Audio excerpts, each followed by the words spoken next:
नमस्कार दोस्तों, मैं हूं नवीन पाटीदार और आप देख रहे हैं वॉइस ऑफ एमपी। करोड़ों रुपए की लागत से जो है गांधी सागर अभ्यारण्य में चीता प्रोजेक्ट तैयार किया जा रहा है, बाड़े तैयार किए जा रहे हैं। और जिस तरीके से यहाँ पर जो खबरें निकल के सामने आती है, किस तरीके से लापरवाही की जाती है, चाहे अगर बात करें बारिश के दिनों की बात करें, तार फेंसिंग जो है पानी के बहाव में बह गई थी। उसके बाद इस वक्त जो हम तस्वीर आपको दिखा रहे हैं, एक अपडेट हम आपको दिखाई किस तरीके से चीता प्रोजेक्ट जो बाड़ा बनाया गया, उस बाड़े में सूखी घास में आग लगी और आग इतनी तेजी से आगे बढ़ती हुई दिख रही है कि जो टीमें वहां पर आग बुझाने में भारी मशक्कत उनको करनी पड़ रही है। ऐसे में बात करें तो ये वही क्षेत्र है रावली कुड़ी, जहां पर जो है जिस तरीके जन आशीर्वाद यात्रा निकाली जा रही थी, उस दौरान भारतीय जनता पार्टी की यात्रा के ऊपर पथराव भी हुआ था। उसी रावली कुड़ी क्षेत्र से ये तस्वीरें निकल के बार बार सामने आ रही है। ऐसे में बात करें तो आखिर क्या कारण माना जाए कि इसी क्षेत्र से जो है ये तस्वीरें सामने आ रही है। ऐसे में इस वक्त हमारे साथ जुड़े हैं भारतीय जनता पार्टी के पूर्व विधायक और वरिष्ठ नेता यशपाल जी। उनसे बात करने की कोशिश करेंगे, किस तरह के सोचते हैं, लगातार लापरवाही सामने आ रही है, क्या मानते हैं कि किस तरीके से इसके ऊपर जांच होनी चाहिए। यशपाल जी, किस तरह के सोचते हैं आप? मध्य प्रदेश के श्योपुर के पूनो में चीता का पहला चरण, पहला प्रोजेक्ट आकर के वहां पर जिस प्रकार से माननीय देश के यशस्वी प्रधानमंत्री नरेंद्र मोदी जी ने उस स्थल को चयनित करवाया और वहां पर अनुकूलता के हिसाब से उस क्षेत्र को चीता प्रोजेक्ट के अंतर्गत सम्मिलित किया गया।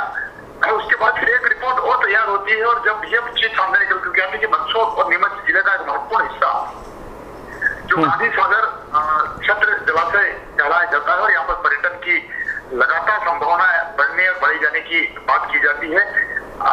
गिद्ध के क्षेत्र में, फिशरीज के क्षेत्र में, मछली के क्षेत्र में और अन्य क्षेत्र में बड़ा महत्व है। गांधी सागर का मानव निर्मित झील भी है जहाँ से विद्युत का उत्पादन भी होता है। और इस क्षेत्र को यदि अनुकूलता के हिसाब से, जलवायु की अनुकूलता के हिसाब से प्रोजेक्ट 2 के अंतर्गत अगर गांधी सागर के इस क्षेत्र को चयनित किया तो हम सबके लिए प्रसन्नता की बात है।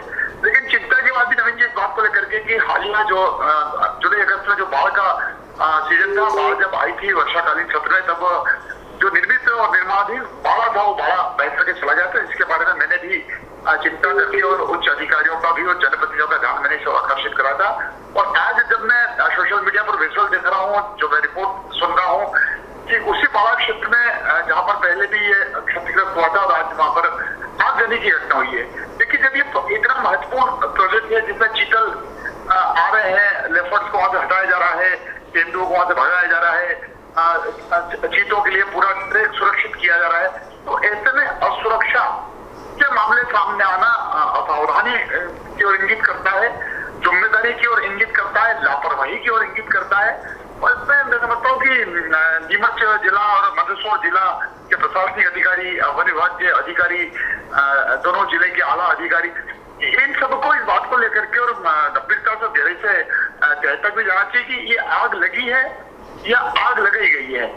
दोनों चीजें हैं और उसकी पूरी मॉनिटरिंग के साथ, क्योंकि बहुत जल्दी चीता का प्रोजेक्ट अपने यहाँ पर डाउनलोड होने वाला है, आने ही वाला है। ये मान करके चलेंगे कोई सी भी तिथि तय हो जाएगी और उसको लेकर के सारी तैयारियां भारत सरकार के स्तर पर भी, राज्य सरकार के स्तर पर भी लगभग तय है और करोड़ों रुपए की राशि खर्च भी हुई है। लेकिन आग क्यों लगी, किस कारण से लगी, क्या ठंड के दिनों में इस प्रकार से आग लगने की पहले घटना हुई थी? क्योंकि ग्रीष्मकाल में तो आग नहीं होती, हम देखते भी हैं, लेकिन अभी इस मौसम में, समय में क्यों और कैसे लग गई? क्या इसके पीछे कोई षड्यंत्र है?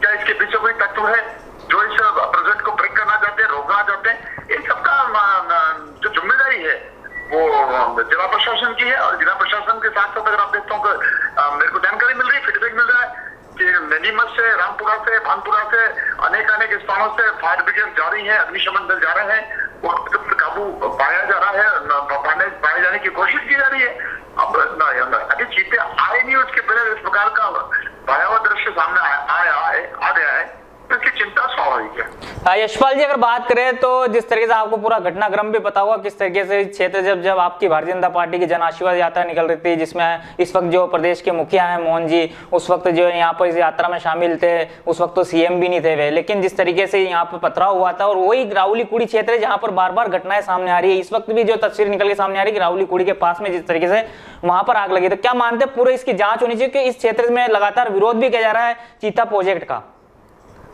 देखिए, उसके बाद तो एक चुनाव नहीं, 2 चुनाव हो गए हैं, विधानसभा के चुनाव भी हो गए, लोकसभा के चुनाव भी हो गए हैं। और रावली कुड़िया क्षेत्र के आसपास के जिन किसानों को या जिन लोगों को आपत्ति थी, आक्रोश था, वो मुझे लगता है कहीं ना कहीं ऐसा उस घटना को लेकर के घटना की पुनरावृत्ति हुई है। जो तोड़फोड़ और पथराव की जो घटना हुई थी वो तात्कालिक परिस्थितियों से उपजी एक घटनाक्रम था, लेकिन उसके बाद ऐसा कोई प्रसंग नहीं आया जहाँ पर किसानों ने या दूध पालकों ने या फिर इसको मूवमेंट में हाथ मिला। अचानक ही आज जो आग लगी है ये चिंता का विषय है। तो सुना आपने, ये चिंता का विषय है। जिस तरीके से आग की जो खबर निकल के सामने आ रही चीता प्रोजेक्ट को लेकर, हम तस्वीर हम आपको दिखा रहे हैं किस तरीके से आग आगे बढ़ती हुई दिख रही है, आग आगे बढ़ती हुई दिख रही है। और जिस तरीके से नीमच मंदसौर की जो फायर ब्रिगेड जो टीमें वहां मौके मौजूद है, आग पर काबू पाने की कोशिश कर रहे हैं। लेकिन इस वक्त की सबसे बड़ी जानकारी, और जिस तरीके से पूर्व विधायक यशपाल जी ने कहा कि जांच का विषय आखिर ठंड के दिनों में आग कैसे लगी, इसकी पूरे मामले की जांच होनी चाहिए, क्योंकि एक सबसे बड़ा प्रोजेक्ट है। कभी भी जो है यहाँ पर चीते लाए जाएंगे, चीता प्रोजेक्ट बड़ा तैयार कर लिया गया है, कभी भी तारीख का ऐलान हो सकता है। इस बीच जो है ये सबसे बड़ी जानकारी थी।